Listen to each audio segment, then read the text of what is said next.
are going to look at something that's close to my heart. Kasi I have what I'll share with you is actually something that I've experienced myself. No, and from that experience, by God's grace, I was able to see a few things that I feel would be helpful for you in your ministry.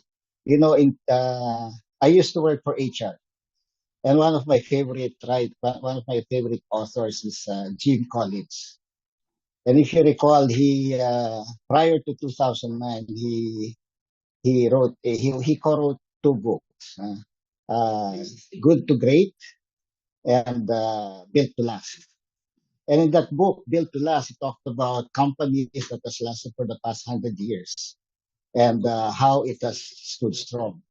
And in 2009, nagkaroon ng, if you recall, there was the global financial crisis.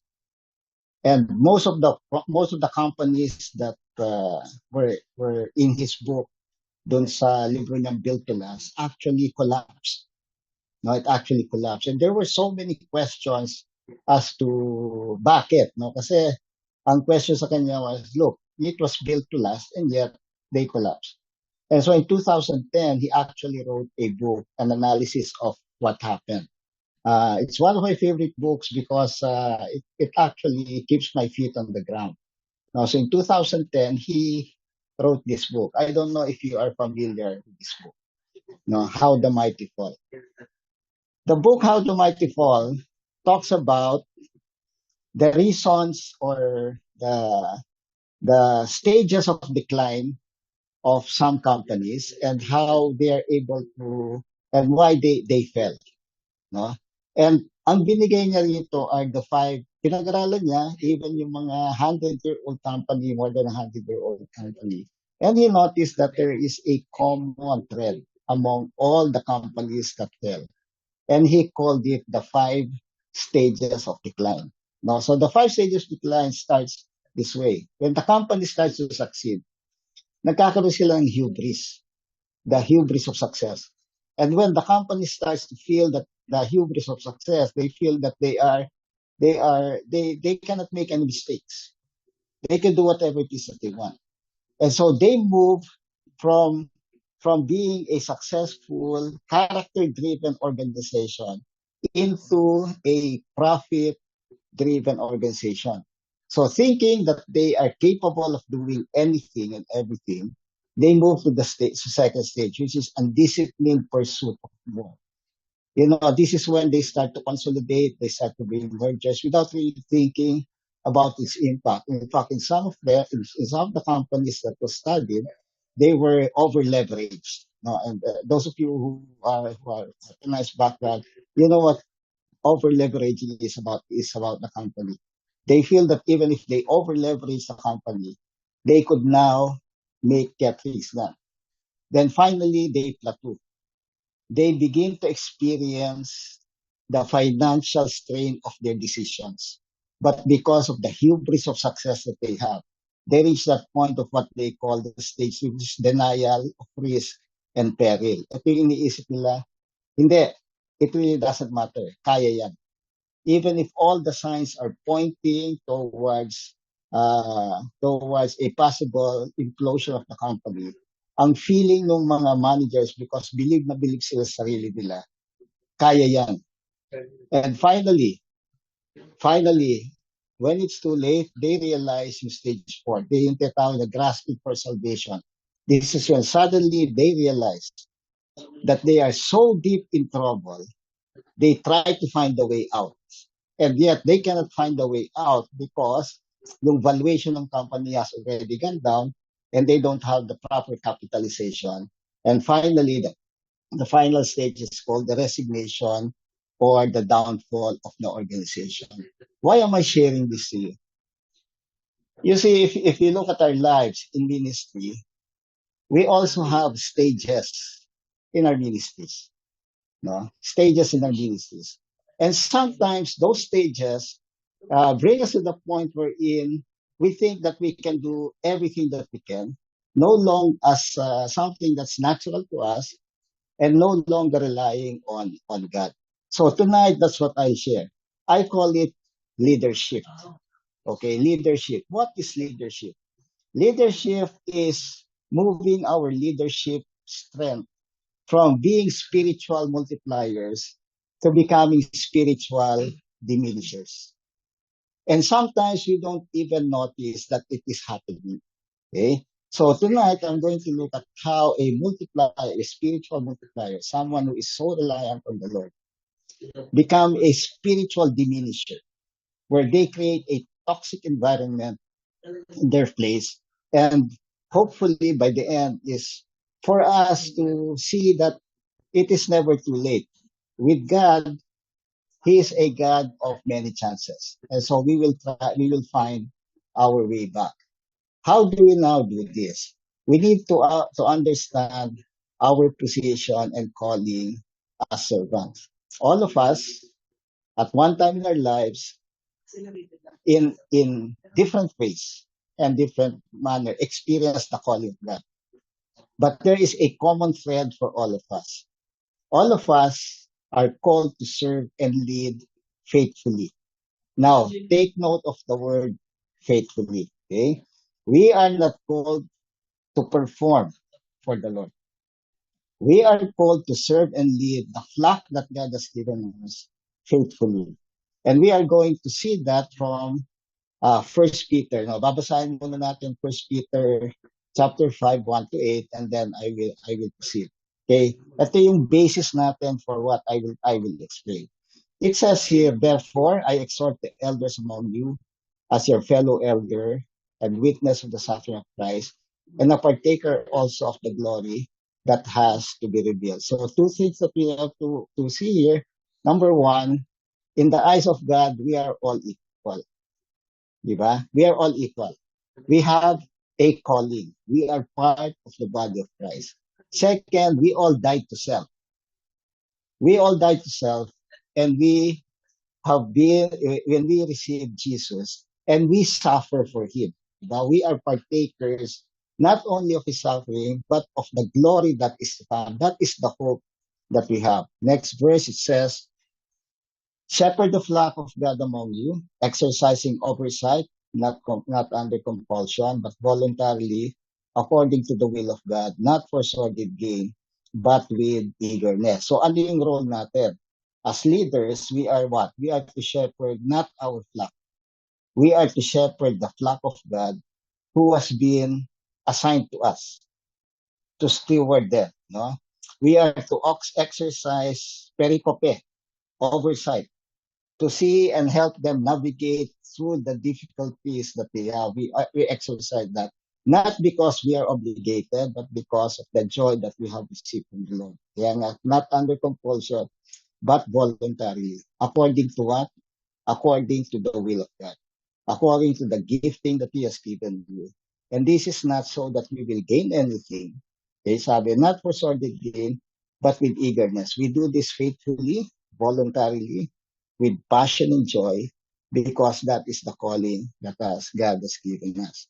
Okay, next verse, it says, not yet as lording it over those allotted to your charge, but proving to be examples to the flock. Now, in other words, we are to show ourselves faithful so that the flock assigned to us become faithful as well. Nor yet as lording it over those allotted to your charge, but proving to be examples to the flock.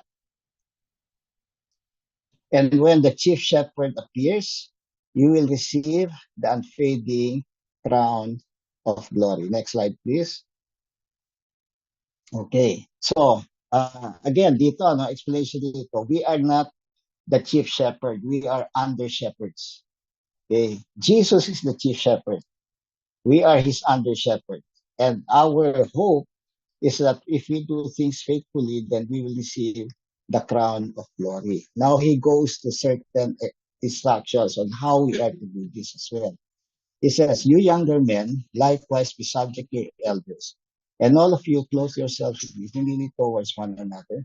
For God is opposed to the proud, but gives grace to the humble. Let me continue.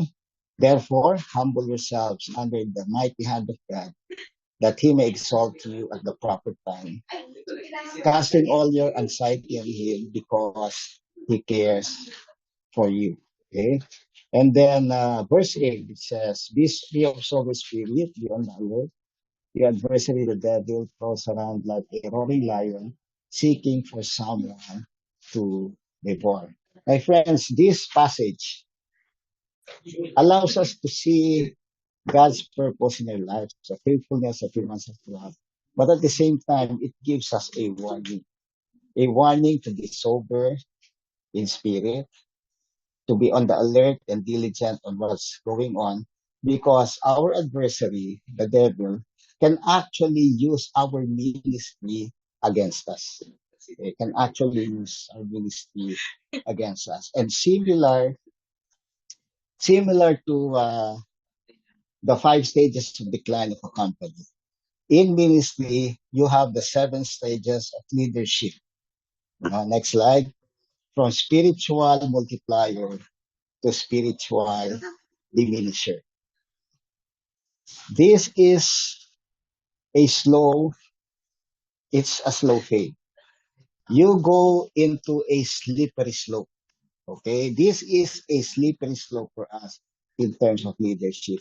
You know, the term slippery slope is parang ano yan parang hindi mo alam na nangyayari sa'yo. Okay? Until you find yourself at the bottom of the cliff.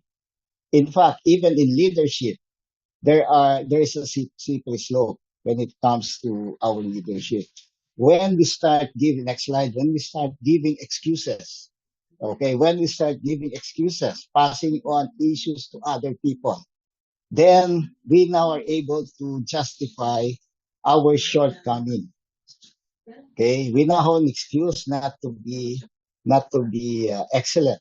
Okay, so when there is reduced effort, and then you now have self-defeating behaviors, and everything becomes an obstacle until finally, without us realizing, from being an effective leader, if we start to give excuses, we can end up having poor leadership. It is the same in our being a spiritual multiplier. So let me share with you the 7 stages, okay, uh, of leadership. First stage is this: shifting from intimacy with God to busyness in ministry.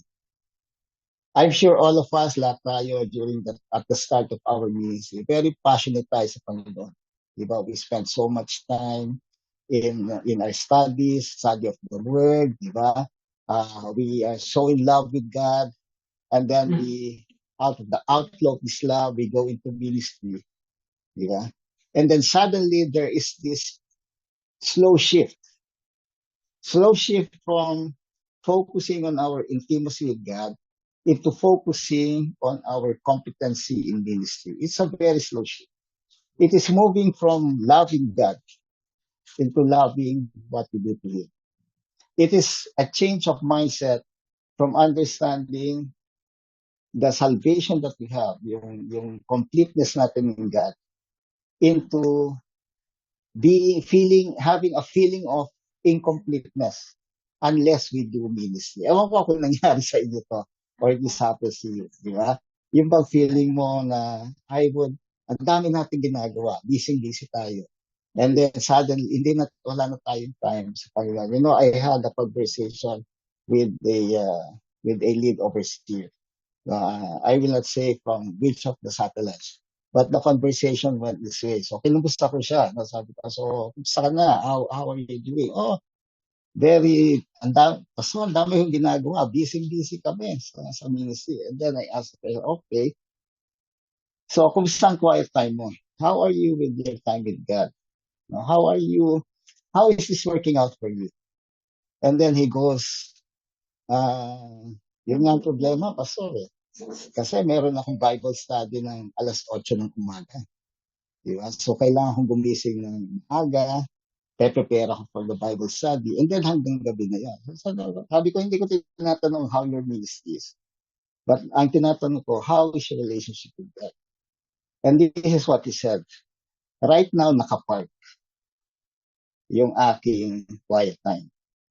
Because ang dami kong ginagawa sa ministry. My friends, this person started out very, very well. No? And then suddenly he finds himself at a point wherein ministry is keeping him up. And in one conversation that I had, ito ang sinabi niya sa akin, pagod na ako. Di ba? I feel so tired. I feel so overburdened. Parang, parang walang nangyayari sa aking buhay. So that is the first shift. When your ministry becomes more important than your intimacy with God. So ano yung symptoms ito? What are the symptoms? First is this. Your devotional life becomes secondary to ministry-related activities. You no longer have time with the Lord. You don't you don't have time. You do a short prayer and then that's it. And then you do your daily grind in ministry. Prayer life becomes stale. It seems like there's nothing that can come out of it. And then even yung leadership focus changes. It moves from identifying the character of the people around you into pinpointing competencies that will support the ministry that you have started. You set aside, you set aside the character requirement so that competency takes over. In other words, as far as you're concerned, if you are you're in stage one and ministry become the shift towards ministry, ang pagpili mo na is competence. You know, this actually happened to me a long time ago. We were starting out CCF, hindi pa CCF Imo, CCF Cavite pa lang. And there was this guy who was really good. He's a very good speaker. So I took him in my big group and then I started to, sobrang na-impress ako sa kanya. Ang galing talaga niya mag-speak. No? Hindi ko nakita yung mga red flags. Or nakita ko. And even yung nasa gigit ko, nakita nila. Pero somehow, because I was so focused on using that person, no? Using that person in ministry, sinet aside ko yung nirationalize ko that his ability to speak and his ability to communicate more than makes up for the character deficiencies that he has. Guess what?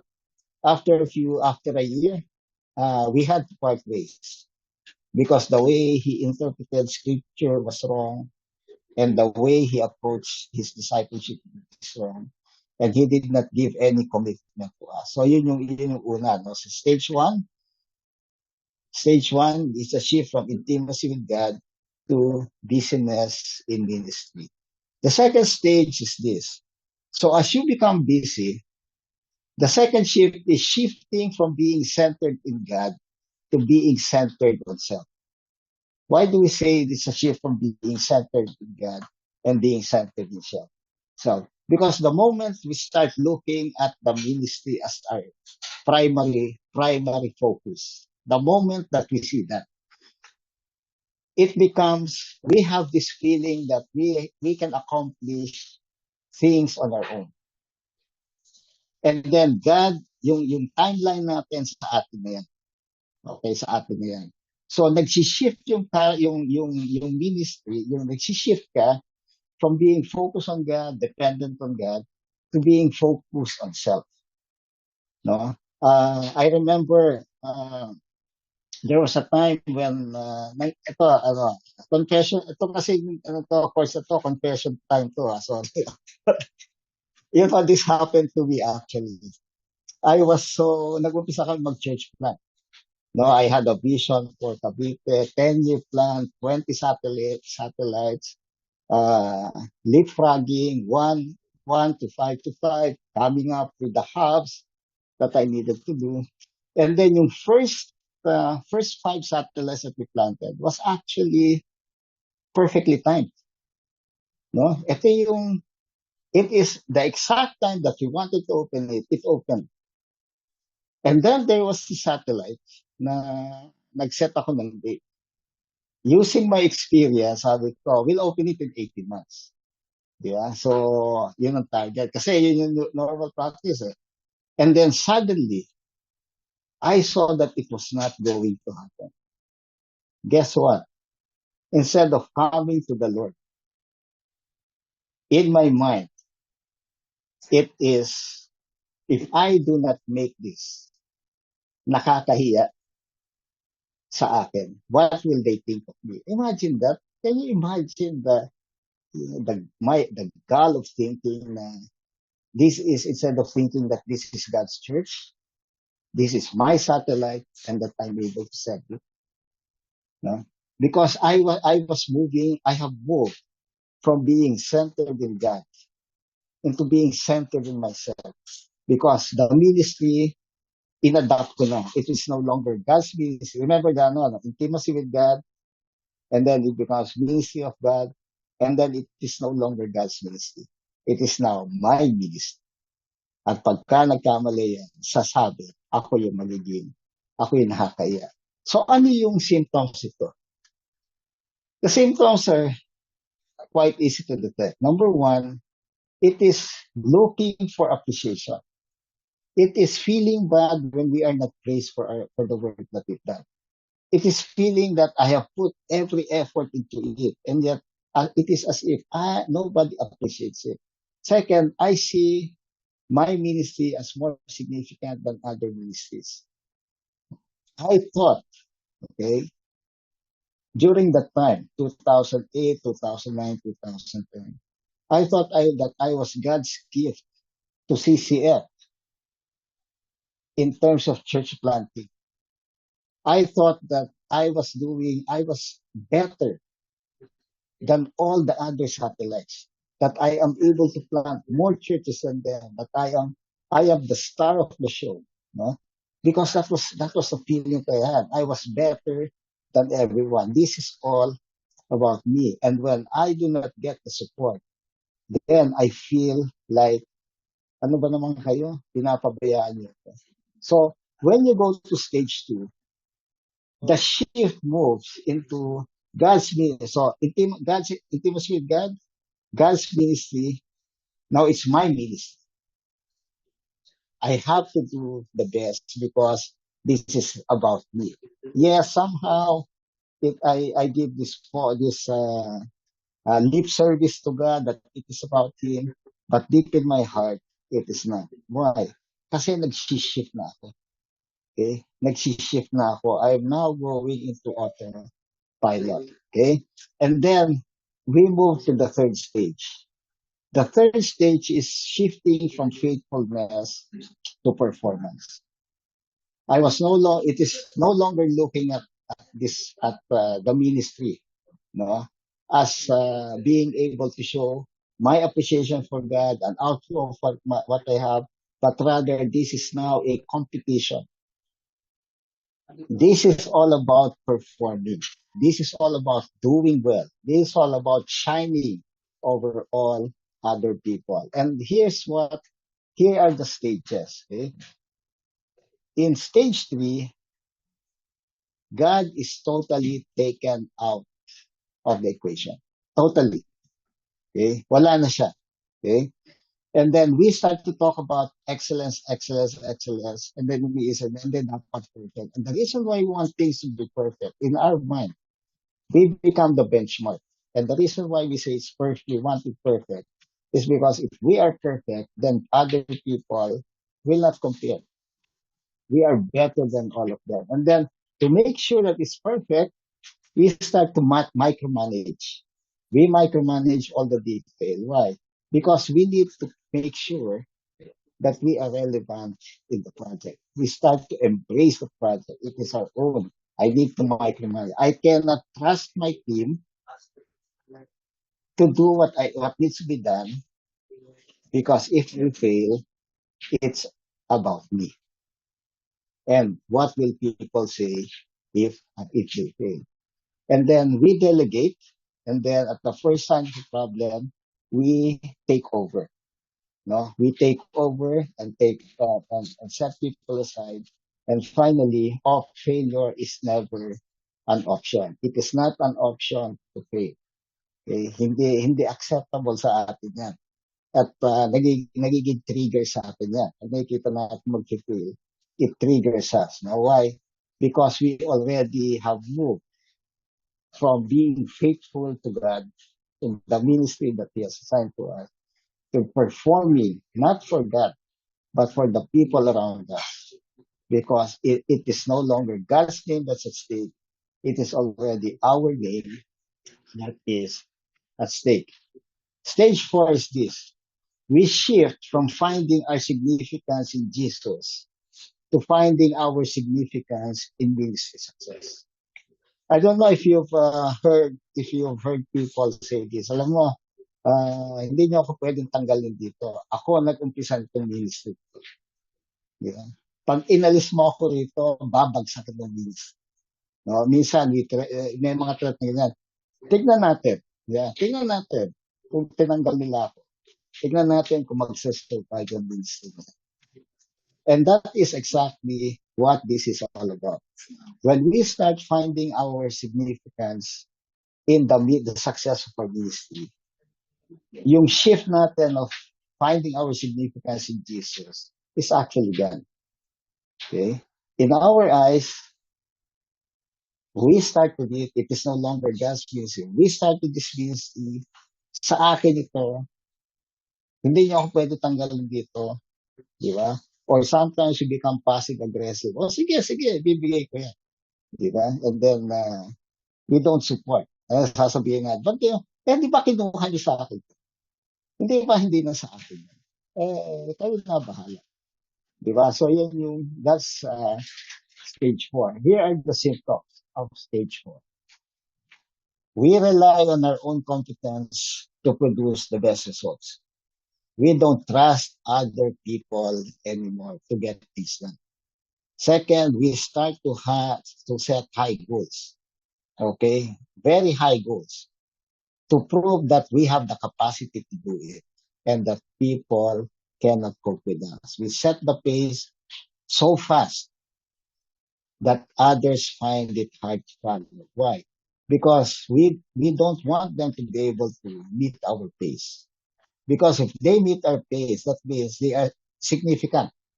But since we want to have the significance of performance of the ministry, you give people the feeling na you cannot take me out of this because it's my ministry. Kailangan tayo mag-set ng a pace that others cannot follow. Okay? And then we become judgmental of others and see themselves as better leaders or disciples. Kino-compare natin, sarili natin. Diba? Hindi, mas magaling. Pagka merong mas magaling na leader, ayaw natin yan. Okay? Kasi nasasapawan tayo. Para itong yung mirror on the wall. Who's the greatest of them all? Ganyan, di ba? You reflect on it and you say, I am better than everyone. Di ba? And then, small wins are not acceptable. There was a time, I remember, nag-go sa kami, di leader ako, we were just starting out. Yung mga ministry heads, yung sa team ko, were doing well. Pero I never recognized that. Ang sasabi ko, yan lang nagawa nyo, hindi yan na-expected. Mas malaki dyan na-expected kasi sa, hindi nyo nga nagawa. So, instead of being able to help them, okay, hindi ko ma-celebrate yung small wins. When in fact, it is the small wins that is supposed to help them in growing up. Stage 5 now, malapit ka na sa dulo, almost down to that, is a shift from voluntary accountability to image protection. We pretend to be accountable. We share accountability based on how it would improve our image. We withhold the things that we feel will have a negative impact on us. Hindi na voluntary. We don't seek accountability. We don't want that. But rather, because we have an image to protect, we want to make sure that what other people hear are only the good things that we have done. So symptoms, number 1, misses upline meetings and accountability session. Okay, ayaw natin. We don't do upline meetings. We don't want to be part of the meeting. We're always absent. Ayaw natin makipag one-on-one kasi ayaw natin ang tatanungin tayo. Diba? Pag tinanong tayo, sino discipler na? Si God ang discipler. Diba? Who can be better than that? Yeah? And then ang feeling natin, we are better than our discipler. Diba? Hindi ako nag-a-attend sa digit meeting ko kasi wala, yung disciple ko, mahina eh. Diba? Wala namang, mas marami pa akong alam. Diba? So, ito na yung feeling na this is when the focus changes. We are now trying to protect our image by putting even our disciples down and not being accountable for what we have done. We can no longer accept suggestions.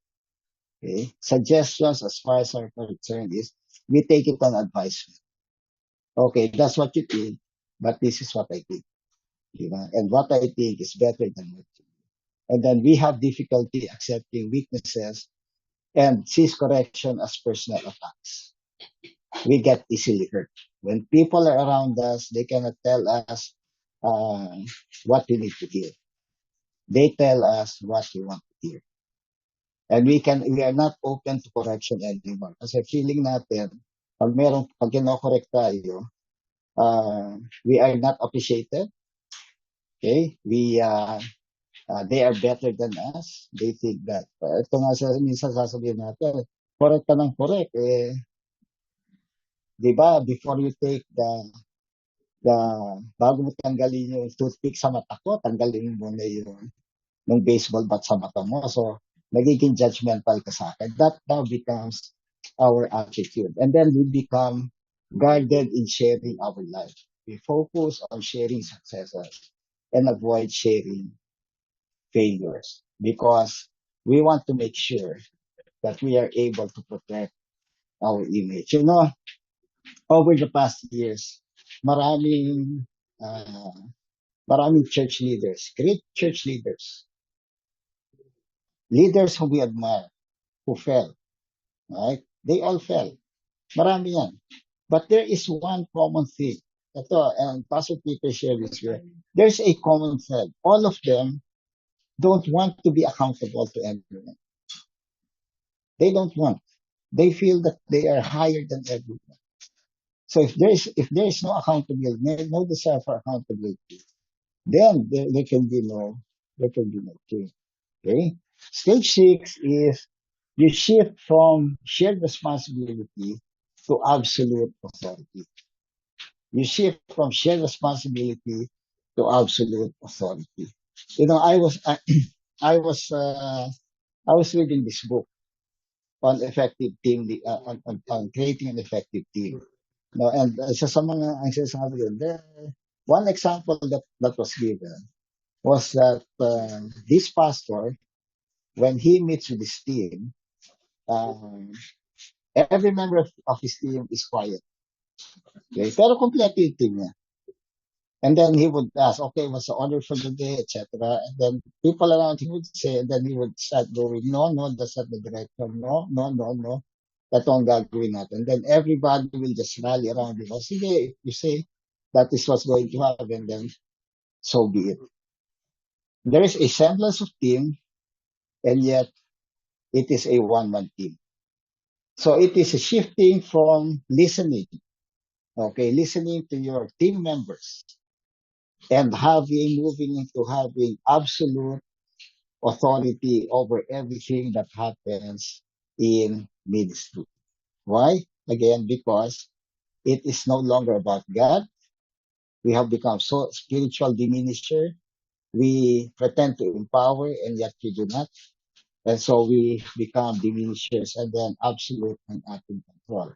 Ano ang symptoms ito? Ito na yung malayo ka na sa Panginoon. You are now unable to control your temper. Okay? You look at things, you start to shout at people, maybe not shout at people, but you become harsh in your language to them. Okay? Konting mali, it triggers you. Konting deviation sa gusto mo, it triggers you. We see our ideas as the best. We do not accept suggestion. We use scripture to bully members into submission. Okay? Ano ba sinasabi rito ng Bible tungkol sa submission? Ano ang dapat mong gawin? So we use that because we feel that we have we are in authority. We see ourselves as above the law.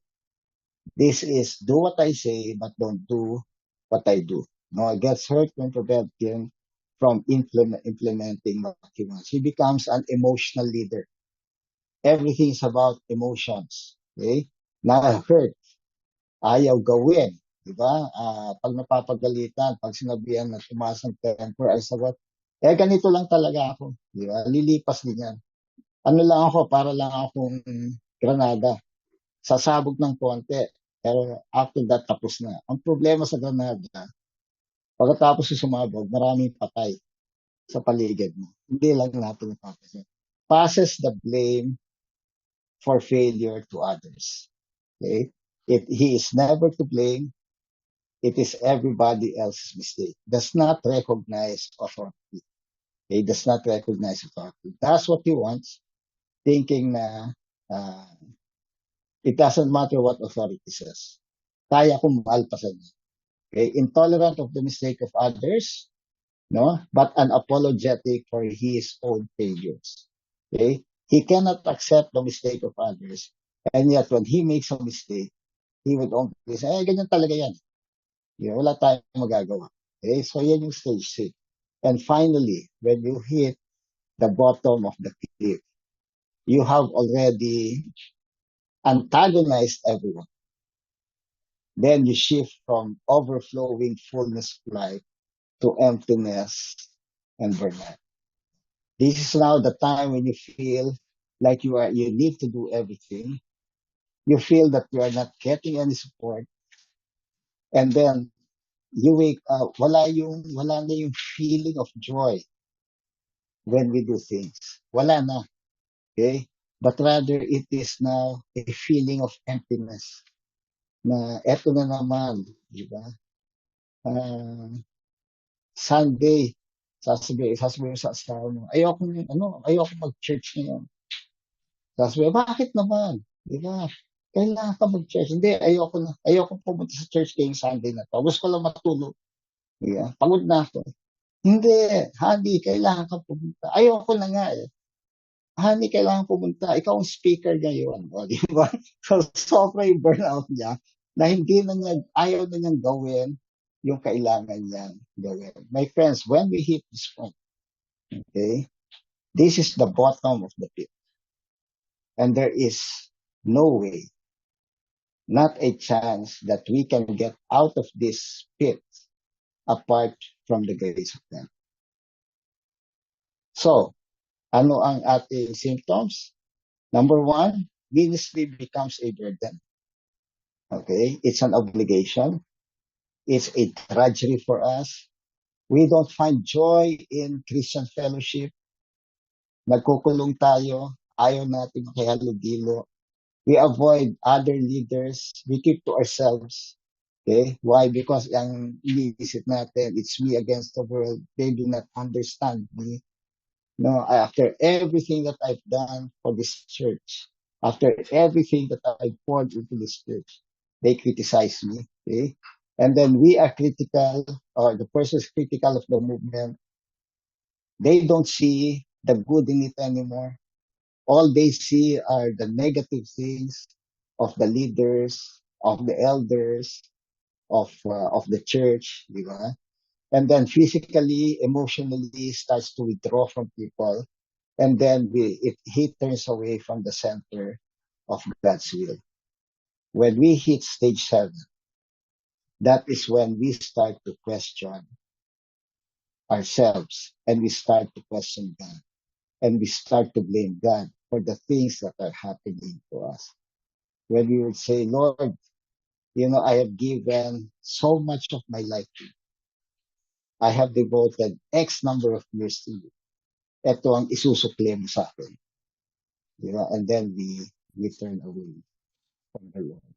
So, the 7 stages: shift from intimacy with God to business and ministry. Second, we shift from being centered on God to being centered in self.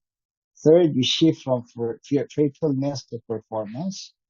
Number 4, we shift from finding significance in Jesus to finding significance in ministry success. Number 5, shift from voluntary accountability to image protection. Number 6, shift from shared responsibility to absolute authority. And number 7, shift from overflowing fullness of life to emptiness and burnout.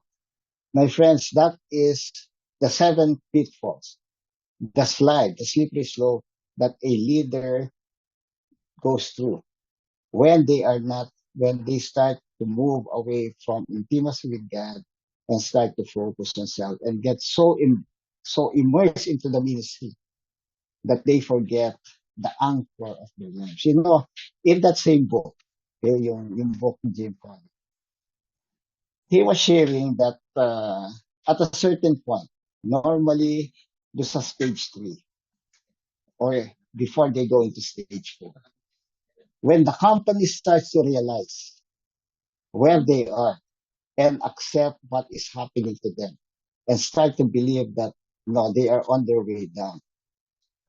And then they accept that. And then they do something and become dependent on other companies or other people. There is an opportunity for the company to recover. Slim, but there's an opportunity.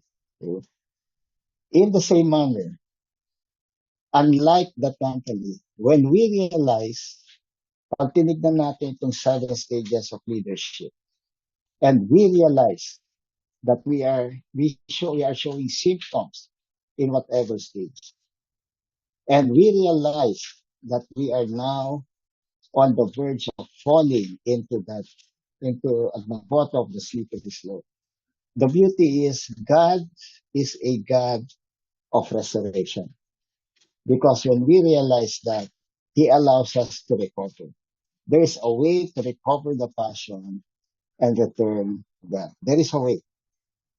Kahit na nasa 7th stage ka, there is a way to recover the passion and return to God. And that way is found in 1 Peter chapter 5, 6 to 8. It says, therefore, humble yourselves under the mighty hand of God, that He may exalt you at the proper time, casting all your anxieties to Him, because He cares for you.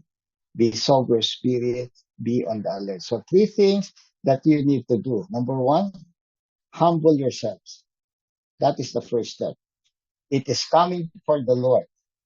And in humility, tell the Lord that I have turned away from you, that it is my fault. So that is the first. Second is this, cast your anxiety to Him.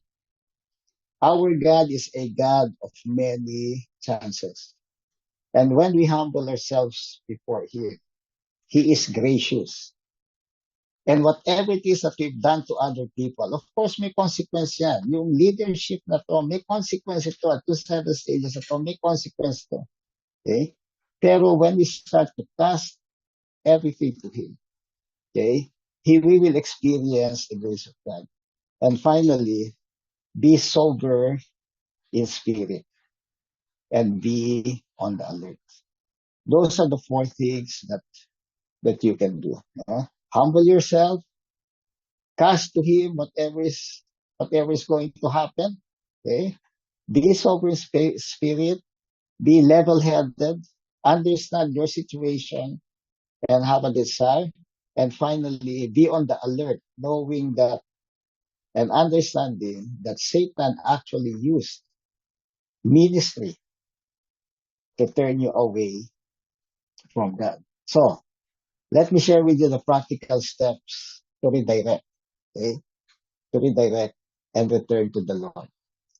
First is this, confess to the Lord. Confess to Him. Tell Him what you have done.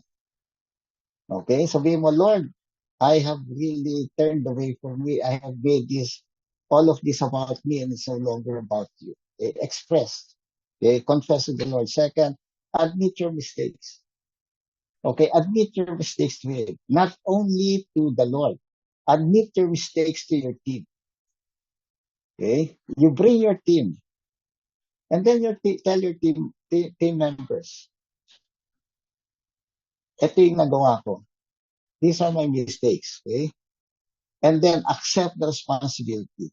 Everything that, pwede mo sabihin, everything that happened sa ating satellite, if you are the lead overseer, no?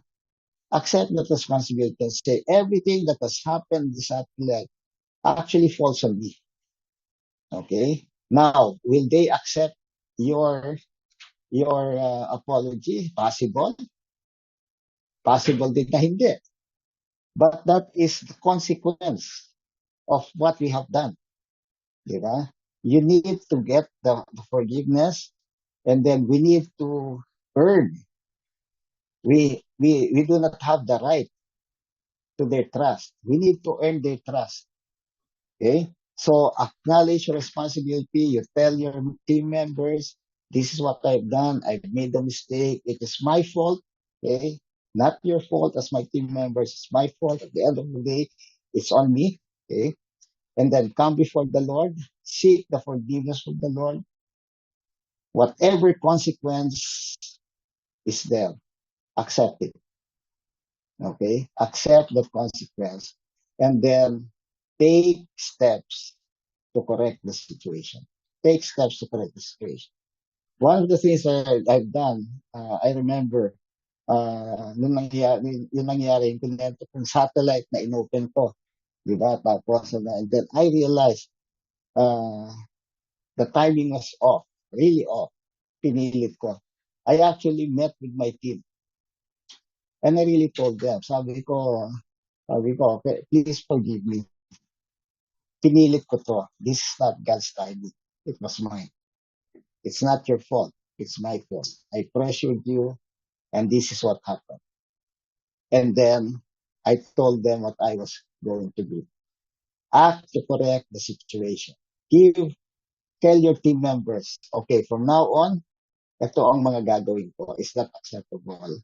Is that acceptable to you? Okay? So those are the ways of the practical ways of redirecting. So let me go to my final slide.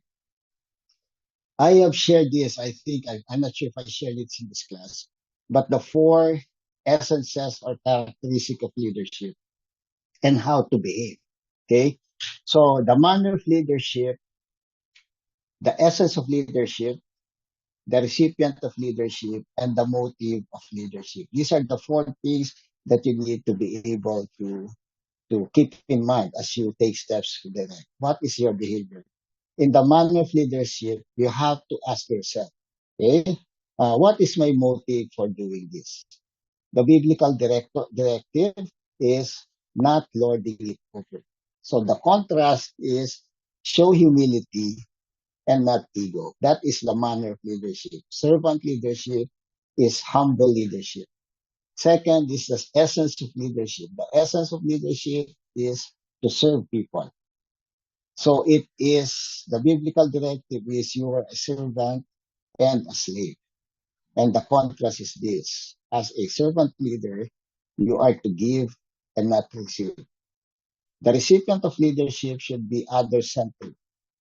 So, same, you are a servant and a slave. It is others, not self. And finally, the motive of leadership is love. Okay? Why? It is the full extent of the love of God that has been shown to us. Therefore, the contrast is this, showing the love with the towel in service and not a throne, which is entitlement. My friends, we can choose to either be a spiritual multiplier or a spiritual diminisher. Sometimes we fall from being a multiplier into a diminisher without us knowing it. But the moment we catch ourselves, the moment we see the symptoms, the first sign of the symptom at any stage in our leadership, you have to catch yourself and come before the Lord and tell the Lord, I'm sorry. And our God, who is a God of many chances, is going to restore you to the glory that He has prepared for you. So those are the 7 pitfalls of leadership. That is the leadership that can happen. God bless you all. Thank you.